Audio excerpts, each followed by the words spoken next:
বন্ধুরা, চলো আজকে তোমাদের একটু তোমাদের ছোটবেলায় ফিরিয়ে নিয়ে যাই। আগে এই আইসের গোলা কে কে খেয়েছো একটু জানাবে। ছোটবেলায় অনেক খেয়েছি, আর এখন আর খাওয়া হয় না, ভালো লাগে না। বেসিক্যালি এগুলো নন হাইজেনিক বলে আমরা মানি, সো এই জন্য এখন আর খাওয়া হয় না। তো অনেক দিন পরে আজকে দেখতে পেলাম ভর দুপুরবেলা, সো খেতে খুব ইচ্ছা করছিল। মনে হচ্ছিল সেই ছোটোবেলায় ফিরে যাই, যখন আসতো এই আইস গোলা নিয়ে যখন আসতো দুপুরবেলায়, তো তখন খুব খাওয়ার জন্য বায়না করতাম। তো এখনও সেম, তাই আজকে একটু ট্রাই করেই দেখি, আর ভাবলাম তোমাদের কাছে একটু শেয়ার করি, যদি তোমাদের ছেলেবেলাটা বা তোমাদের ছোটোবেলাটাও একটু মনে করিয়ে দিতে পারি।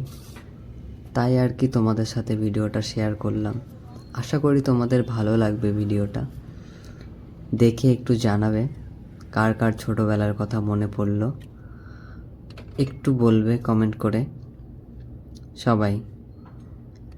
আশা করি। দেখো কি সুন্দর করে বানাচ্ছে, কালারটা ওফ!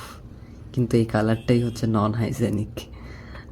তারপরেও তো আমরা মানে খেতে খুব ভালো লাগে। যাই হোক, তখন তো আর অত কিছু বুঝতাম না ছোটোবেলায়, তো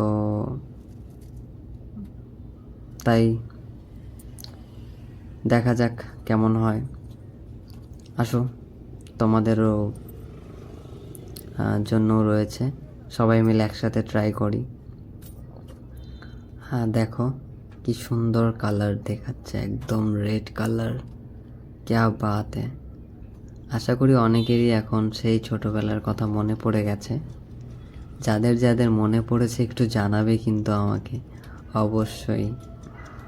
দেখো কি সুন্দর নিয়ে আমি হাঁটতে হাঁটতে এখন যাচ্ছি, আর ভাবছি কত খেয়েছি এক সময়, কত বায়না করেছি, কত কথা শুনতে হয়েছে এই আইসের গোলা খাওয়া নিয়ে। এই হবে সেই হবে, রং দিয়ে দেয়, পেট খারাপ হবে, তাতে পোকা হবে, ঠিক আছে খেতে নেই, ঠান্ডা লেগে যাবে, অনেক অনেক বাহানা করে। কারণ তখন তারা জানতো যে এগুলো আসলে নন হাইজেনিক, এই জন্য আমাদের খেতে দিত না আর কি। এগুলো অ্যাকচুয়ালি বাচ্চাদের জন্য অনেকটা নন হাইজেনিক। খাওয়ার পরে বাচ্চারা হচ্ছে ফুড পয়জনিং হতে পারে নর্মালি।